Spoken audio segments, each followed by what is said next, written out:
안녕하십니까. 매일 아침 조간신문의 주요 기사를 딱딱 풀어서 해석해드리는 조간딱풀 9월 5일 화요일에 인사드립니다. 제2차 윤미향 사태가 터지는 것 같습니다. 1차 사태는 아시다시피 일본군 위안부 할머니들 지원금을 횡령한 그런 파문이 있었죠. 자, 지금 2차 사태는 이 종북 논란입니다. 종북 논란. 일본의 조총련 이 주최하는 행사에 윤미향이 참석을 했는데 지금 그 행사장에서 어떤 말을 했는지 이것도 지금 관심의 대상이 되어 있고, 또 윤석열 대통령이 최근에 확실한 국가 정체성 확립을 위한 여러 가지 조치들을 취하고 있는데, 윤석열 대통령이 윤미향의 행태에 대해서 반국가 행위 이렇게 규정을 하고 단호히 대응하라 지시를 했기 때문에 윤미향 씨에 대해서 이 국가보안법 위반 여부도 지금 검토 중이라고 합니다. 국정원을 중심으로.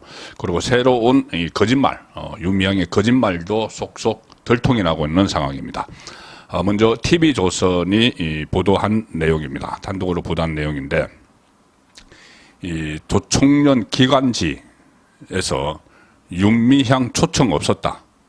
셀프 참석 논란. 자, 윤미향이 뭐라고 했냐면은 그러니까는 그 행사가 간동 대지진이죠. 대지진 그 조선인 학살 100년 추도식인데 왜 민단과 조총련이 동시에 했는데 이 민단 행사가 아니고 조총련의 행사에 참석했느냐 하니까는 민단에서는 이 초청장이 없었다 이렇게 이야기를 했죠. 그런데 그것도 거짓말이었습니다. 원래 민단은 그 개인에게 초청장을 보내지 않았고 3.1절에도 초청장을 안 보내는데 그때는 또 참석을 했다고 합니다. 윤미향이. 그러니까 둘러댔는데, 그러면은 이 조총련에서는 초청장이 왔느냐? 조총련에서도 안 보냈다는 이야기입니다. 그냥 자기가 갔다는 이야기입니다. 윤미향 의원이 왜 거기에 갔느냐고 물었을 때 민단 주최 행사에는 초청받지 못했다. 이 행사는 초청을 받았기 때문이다. 이렇게 대답을 했다고 했었습니다. 자, 물론 초청을 받았기 때문에 갔다는 이 설명도 무책임하기 마찬가지죠. 지금 TV조선의 기사 내용입니다. 자, 그래도 100번 양보해서 이해는 할 수 있다 쳐도, 그런데 TV조선이 알아본 바로는 조총련의 초청도 없었다는 이야기입니다. 정부 보조금을 받는 일본군 위안부 피해자 지원단체 정의기억연대, 이거 원래 윤미향이 있던 데죠. 거기에 정의기억연대 지금 이사장이 또 이나영이라는 사람인데, 이나영과 같이 그 조총련 행사에 참석을 했습니다. 그 행사에서 고덕우 조총련 독교본부위원장은 우리 정부를 불순한 무리라는 뜻의 남조선 계례도당 이렇게 불렀지만 윤미향과 이나영 이 두 사람은 끝까지 자리를 지켰습니다. 그리고 윤미향은 행사에 참석하면서 이 국회 명의의 국회에다가 이야기를 해서 국회 명의 공문을 외교부에 보내서 일본 대사관에서 차량까지 넣어서 여전을 하도록 입국 소식도 도와주도록 이렇게 다 조치를 해놓고 갔죠. 그래서 그런 그 비용은 결국 국민의 세금인데 그걸 가지고 조총련 행사에 참석을 한 겁니다. 행사 주최 측의 초청에 따라 참석했다고 윤미향은 이야기를 하지만 행사를 주최한 조총련 기관지 조선신부의 간부급 관계자들은 조총련이 윤미향을 초청하지 않았다는 취지로 말을 했습니다. 조총련 기관지 관계자 A 이렇게 이야기합니다. 올해는 100년이니까 그래서 남측 사람들도 참석한 것이 아닙니까? 그래서 기자가 참석해달라고 먼저 요청을 했었나 윤미향에게 조총련 쪽에서. 그러니 아니 그런 게 없죠. 뭐 그냥 뜻이 있는 사람들이 다 오는 건데 자진해서 온 거란 말이냐. 그러니까 네 이렇게 이야기합니다. 다른 그 조총련 기관지 관계자 B는 윤미향 의원이 참석하는 거 알고 있었느냐 그렇게 하니까는 미리 연락은 없었다 이렇게 이야기를 합니다. 조총련. 그러면 그날 가서 안 거냐? 그러니까 그렇다.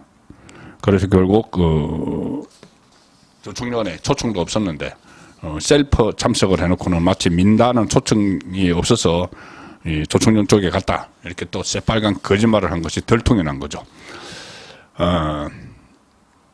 또 중앙일보가 오늘 아침에 단독으로 보도한 내용에는 이런 것도 있습니다.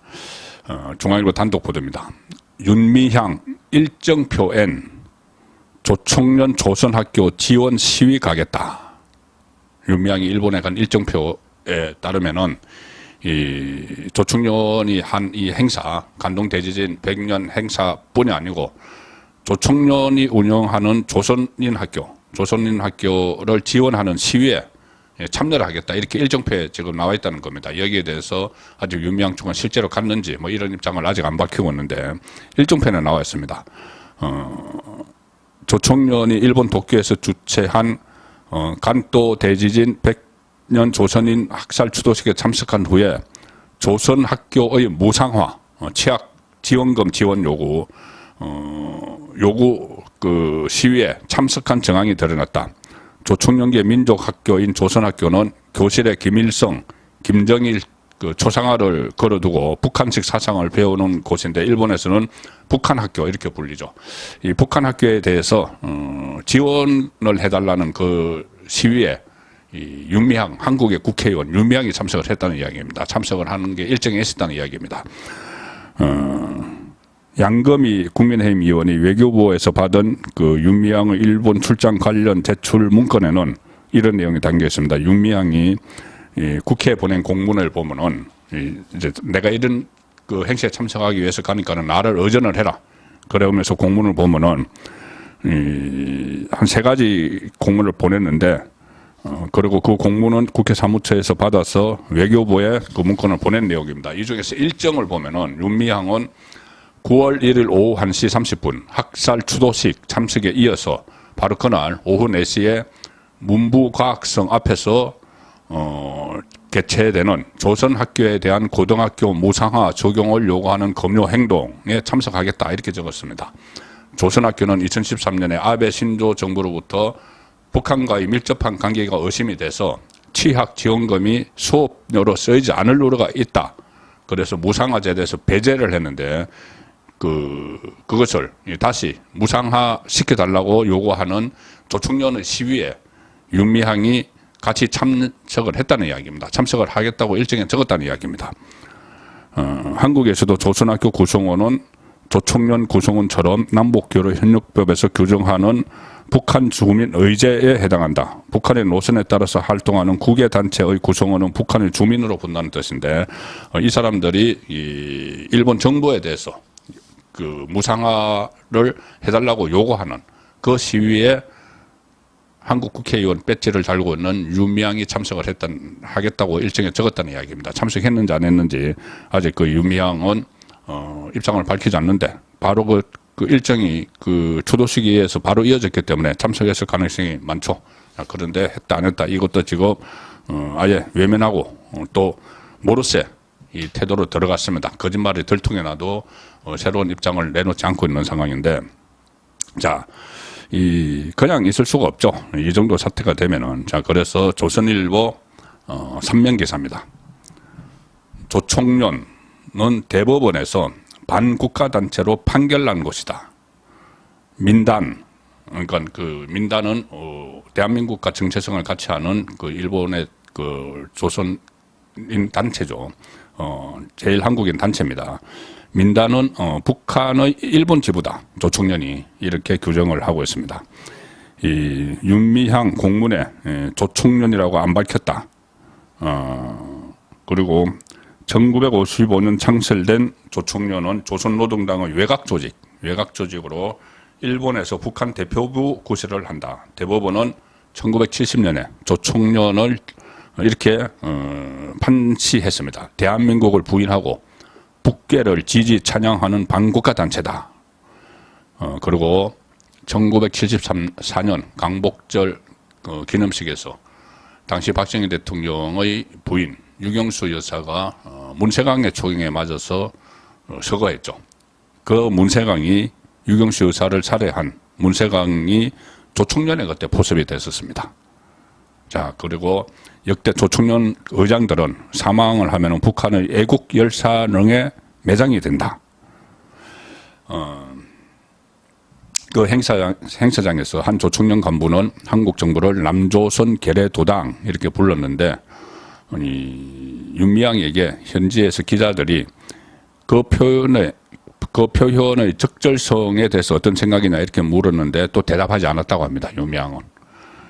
우리 정부를, 한국 정부를 남조선 계례도당이라고 부르는데 그 자리에 앉아 있었다는 거죠. 그런데 거기에 대해서 어떻게 생각하느냐 하니까는 아무 말도 하지 않았다고 합니다.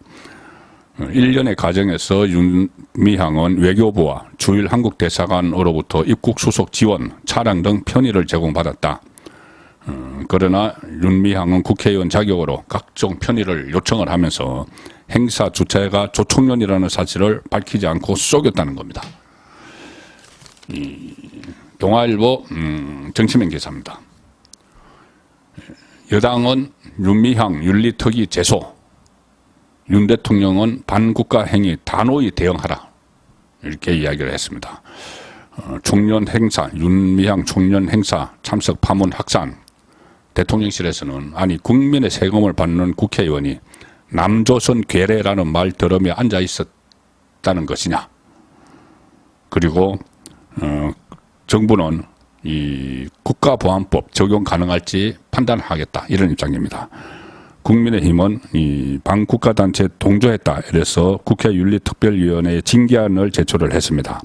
자, 이 윤미향은 이미 국회 윤리에서 그 제명안이 계류가 되어 있습니다.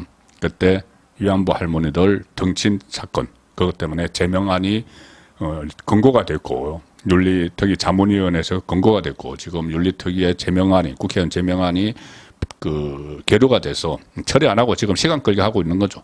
자, 그런데 이번에 국민의힘이 다시 또 이번 건으로 다시 제명안을 제출을 하면은 이게 또 뭐 민주당이 다수당이니까 묵살을 하겠죠. 민주당은 지금 이 윤미향 그때 재산 문제로 뭐 탈당을 했습니다. 그러니까 우리 당 소속도 아니다 이러면서 애써서 지금 거리를 두는 그런 모습을 보이고 있죠. 일부에서는 막 또 옹호를 또 하는 사람들도 있습니다. 민주당 안에서. 자, 그런데 어제 국회 정보위원회가 있었습니다. 정보위원회는 이 국정원을 상대로 국회의원들이 질의 답변을 하죠. 그런데 정보위원회는 이 국가 기밀 사항이 많기 때문에 비공개를 합니다. 비공개를 하고 나서 여야 정보위원회 여야의 간사가 그 내용을 기자들에게 대신 설명을 해주죠. 정보위 회의 내용을. 그런데 어제 정보위가 끝나고 나서 여자 간사가 이 기자들과 만나서 설명을 했는데 내용에 대해서 국민의힘 유상범 간사는 이렇게 이야기합니다. 이 윤미향의 조총련 행사 이 참석 문제에 대해서 김규현 국정원장이 실제 상황에 대해서 파악 중이다. 그리고 일본 정보기관과 협력을 통해서 팩트 체크 중이다. 이렇게 답변을 했다고 합니다. 국정원장이. 그래서 실제로 윤미향이 그 안에서 어떤 활동을 했는지 행사장 안에서 지금 행사장은 기자들이 안 들어갔기 때문에 어떤 활동을 했는지 어떤 발언을 했는지 지금 판단이 굉장히 중요한 시점이다. 그냥 이 남조선 계례두당 하는 거 그냥 듣고만 있었는데 윤미향이 조총련 간부들에게 어떤 말을 했는지 그것도 파악돼야 되는 거죠. 그게 파악되면은 국가보안법으로 가는 겁니다. 이 총련 간부가 남조선 계례두당 발언을 한 상태에서 윤미향이 그냥 듣고 있었다는 보도가 나왔는데 이 유상범 간사의 이야기입니다. 윤미향 의원이 어떤 발언을 총련 간부들 앞에서 했는지는 확인이 안 되고 있다. 윤미향의 발언에 따라서 국가보안법 위반 여부도 논의가 될 수 있기 때문에 철저한 확인이 필요하다고 국정원에 주문을 했고 국정원도 일본 정보기관과 협력을 통해서 확인하고 있다. 어떤 말을 했는지 확인하고 있다. 이렇게 답변을 했습니다. 그러니 이 국가보안법으로 처벌을 할 수 있는지 그 부분을 지금 들여다보고 있는 상황인데 자 윤미향 2차 윤미향 사태가 상당히 번질 조짐을 보이고 있습니다. 또 한 명 파문을 일으키고 있는 사람이 있죠. 김만배 대장동 일당 김만배입니다. 대선 공작 파문도 확산이 되고 있는데 또 새로운 사실도 윤미향처럼 김만배와 관련한 새로운 사실도 속속 보도가 되고 있습니다.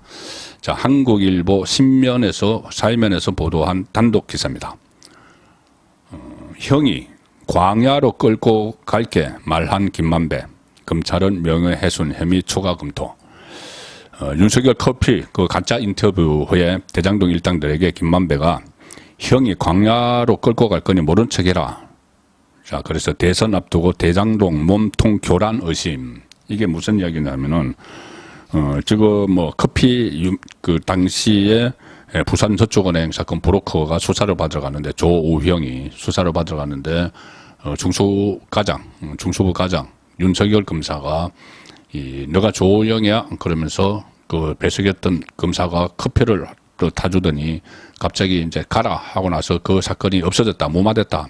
이렇게 가짜 인터뷰를 김만배와 신학님이 그 짜고 보도를 했고, 뉴스타파라는 데서 대선 3일 전에 그것을 터뜨렸죠. 가짜 뉴스를 막 확산을 시켰고, 그때 또 좌파 매체들이 또 이재명 후보가 그것을 가지고 확대 재생산하는 그런 일이 있었습니다. 그런데 윤석열 대통령이 수사를 무마해줬다는 취지의 가짜 인터뷰를 기획한 김만배가 그 인터뷰 이후에 대장동 일당들한테 대장동 일당을 조금만 놓고 형이 광야로 끌고 갈 테니 모른 척하고 있으라 라고 말했다는 진술을 검찰이 확보를 했습니다. 검찰은 이 김만배가 언급한 광야가 뭐냐, 이것은 대장동 사건의 새로운 국면을 의미하는 것으로 보고 문제의 인터뷰가 20대 대통령 선거 직전에 공개된 점에 주목하고 있다. 광야로, 그러니까 대장동 사건이 2021년 9월달에 딱 터져서 몸통, 이재명 이렇게 막 흘러가니까 내가 이것을 다른 방향으로 돌려놓겠다. 이 가짜 인터뷰 같은 걸 통해서 그 이야기죠. 그리고 그 방향은 두 가지입니다. 하나는 대장동 몸통을 이재명에서 윤석열 후보로 바꾸는 것. 그 초기에 부산저축은행 사건을 무마를 해버렸기 때문에 제대로 수사를 하지 않았기 때문에 그때 제대로 수사했으면 대장동 민간 사업자들이 발 붙일 곳이 없을 텐데 제대로 수사를 하지 않아서 대장동이 터졌다. 이런 쪽으로 가짜 프레임을 걸겠다는 이야기고, 또 하나는 이재명까지 올라가지 않고 유동규선에서 모든 걸 끝내겠다. 자, 이렇게 해서 대장동 사건을 광야로 끌고 가버리겠다. 그런 이야기를 했다는 겁니다. 대장동 몸통을 교란해서 대선에 영향을 미치려는 정치적 의도가 있었다는 게 검찰의 의심인데, 검찰은 이미 재판을 받고 있는 김만배에게 명예훼손 혐의를 추가 적용하는 방안을 검토 중이다. 윤석열 대통령에 대한 명예훼손도 되겠죠. 그때 그 자리에는 조우영이 검찰에 출석을 했을 때는 대검 중수과장이던 윤석열 검사는 아예 자리에도 있지도 않았다는 겁니다. 그런데 그 자리에 있으면서 마치 사건을 무마를 하는 것처럼 그렇게 가짜 인터뷰를 한 거죠. 한국일보 취재한 결과에 따르면은 이 사건을 수사하는 서울중앙지검 반부패 3부가 올해 7월 말에 이 대질신문을 하는데 누구를 하냐면은 남욱 변호사, 오랜만에 이름 나오죠. 화천대유 자회사 천화동인 4호 소유주 남욱 변호사, 천화동인 5호 소유주 정영학 회계사, 천화동인 6호 실소유주 조우영을 상대로 세 사람을 3자 대질신문을 했다는 겁니다. 대질신문을 해서 이 대질신문에서 부산저축은행 불법 대출 의혹 수사와 관련해서 김만배 씨가 2021년 10월 중순 이 형이 대장동 사건을 광야로 끌고 갈 것이니 너희는 모른 척하고 있으라 이렇게 말했다는 진술을 확보를 했습니다. 김만배가 이 말을 했던 때는 대선을 앞두고 대장동 개발 특혜 의혹이 최대 이슈 중 하나로 떠올랐던 시점이죠. 자, 그런데 이것을 기획한 사람은 김만배, 그리고 인터뷰한 사람은 신학님 인데 이용된 매체가 다양합니다. 특히 뉴스타파를 중심으로 해서 좌파 매체들이 이 가짜 뉴스를 확산을 시켰는데, 이 가짜뉴스 대응이 지금부터는 좀 예전하고 많이 달라질 겁니다. 왜 그러냐면은 우여곡절 끝에 방통위원장이 교체가 됐고, 또 공영방송의 이사진도 지금 바뀌고 있는 상황이라서 지금까지와는 좀 다른 대응이 될 텐데, 가짜뉴스 퇴출을 하는, 가짜뉴스를 양산하는 매체를 퇴출을 시켜야 되죠. 시범 케이스가 뉴스타파가 될 가능성이 상당히 높습니다. 조선일보 신변기사입니다. 이동관, 김만배 가짜 인터뷰는 국기문란행위다. 신방통위원장 어제 국회에서 그렇게 이야기했습니다. 원 스트라이크 아웃제가 도입돼야 된다. 인터넷 매체 가짜뉴스 퍼뜨리면 이 공영방송이란 곳들이 받아서 증폭시킨다. 지금까지 그런 시스템이 되어 왔죠. 뭐 심지어 그 유튜브 더 탐사 뭐 이런 데서 뭐 하는 것도 MBC 같은 데서 막 확대시키고 뭐 그런 일들이 대선 때부터 계속 있어 왔습니다. 그 구조를 지금 지적을 하는 겁니다. 실제 뉴스타파는 신앙림 씨가 2021년 9월에 김만배 씨를 허위 인터뷰하고 6개월간 들고 있었습니다. 녹취록을 들고 있었죠. 언제 터뜨릴까? 이것은 대선 직전에 터뜨려야지 효과가 있다. 가짜뉴스를. 그래서 6개월간 들고 있던 녹취록을 작년 3월 6일 대선 사흘 전에 보도를 했고 다음날 MBC는 이를 4꼭지에 걸쳐서 소개를 했습니다. 이런 협업 시스템이죠. 김의겸이 이야기한 협업. 여기 또 민주당 같이 나가서렸고 그 뒤에는 그 이익을 보는 이재명이 있었던 거죠. 이재명이 계속 이것을 가지고 그 TV 토론회에서도 윤석열 후보를 상대로 왜 그 표를 타줬느냐 이런 식의 가짜 프레임을 막 설치를 했었습니다. 이 뉴스타파는 KBS와 MBC 출신 기자와 PD들이 2012년에 만든 건데 지난 2020년 총선 때도 뭐 윤석열 검찰 당시 문재인 정부를 수사를 하던 윤석열 검찰을 겨냥해서 검언 유착 의혹 또 한명숙 수사팀의 모해 위정교사 거짓 증언 강요 이런 의혹을 막 폭로를 했습니다. 폭로를 했는데 그때마다 뉴스타파는 사기 전과자, 사기범 또는 교도소 재수를 공익 제보자로 둔갑시켰고 MBC 등 공영방송이 스피커 역할을 하는 같은 패턴이 지금 반복이 됐습니다. 그런데 이 일들은 추미애 박범계 당시 법무부 장관이 수사지휘권을 발동을 막 했지만 검언유착 의혹, 한명숙 모해 위정교사 의혹은 모두 실체가 없는 것으로 드러났죠. 그것도 다 가짜뉴스를 총선 때도 그렇게 퍼뜨렸고 이것이 이 대선 때도 가짜뉴스를 대선 공작을 했고 이걸 그냥 조치를 안 하고 두면은 이번 총선 때, 내년 총선 때 또 어떤 짓을 할지 모르기 때문에 일벌백계를 해야 되는 그런 절박한 어떻게 보면은 상황에 와 있는 겁니다. 지금 뭐 수사, 이재명에 대한 수사 또 뭐 여러 가지 민주당 문재인에 대한 수사도 아마 좀 본격화될 가능성도 상당히 있습니다. 지금 어제 검찰이 이 진용을 다시 짰습니다. 자, 조선일보 사이면 톡기사입니다. 대검 간부 전원 교체, 대부분 신임 검사장 이상 40명 인사가 발표가 됐는데 서울중앙지검장에는 송경호 현 지검장이 유임이 됐습니다. 이 의미는 이재명의 대장동, 백현동 비리, 민주당 전당대 돈봉투 살포 이 주요 사건에 대한 수사를 연속성 있게 지휘하라 이런 의미에서 서울중앙지검장은 유임 이렇게 됐는데 또 하나 주목되는 인사가 있습니다. 뭐냐면은 이재명이 연루된 쌍방울 불법 대북 송금 사건이 있죠. 이것이 지금 수사 마무리 단계에서 이화영 재판을 이재명 쪽에서 사법 방해를 하면서 파행을 계속 시키는 바람에 매듭이 안 지어지고 있는데 이 사건을 수사하는 사령탑이 교체가 됐습니다. 근데 누구냐? 수원지검장입니다. 여기에는 지금 대검의 반부패 부장을 맡고 있던 신봉수 대검 반부패 부장이 수원지검장을 맡아서 쌍방울 불법 대북 송금 사건에 대한 수사를 지휘를 하게 됩니다. 그동안 전국 특별수사를 지휘했던 신봉수 지검장이 앞으로 수원지검 수사에 가속도를 붙일 전망인데 신봉수 대검 이재명 대표가 피의자로 입건돼 있는 그 사건이죠. 쌍방울 불법 대북 송금 사건인데 신봉수 검사장은 윤석열 대통령이 서울중앙지검장이던 시절에 첨단 범죄수사 1부장, 특수 1부장을 맡은 대표적인 특수동 검사죠. 그리고 이명박 5 수사, 문재인 울산시장 선거 개입 의혹 수사를 맡았는데 그 수사 역량이 뛰어난 특수통을 지금 수원지검에 배치를 해서 이재명의 범죄 혐의들에 대해서 더욱더 압박을 하는 그런 인사의 한 단면이었습니다. 자, 오늘 그 주요 신문 일면 톡 기사를 소개해드리면서 마무리하겠습니다. 조선동아중앙인데 중앙일보는 일면 톡 기사가 오염수 반대 투쟁, 북한이 지하망에 지령을 했다. 그리고 동아일보는 국방장관 교체 검토, 후임의 신원식 유력 이렇게 돼 있고, 조선일보는 중국 1대1로 10년 23국이 파산 위기다. 자, 이것이 오늘 주요 신문의 일면 톱인데, 조선일보의 기사는 이런 내용입니다.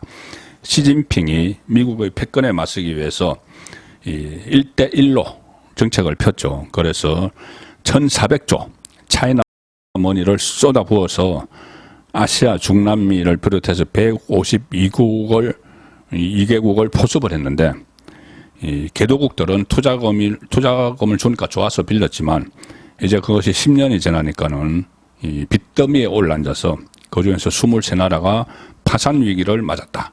자, 그런 기사였습니다. 9월 5일 보내드린 조간타풀이었습니다.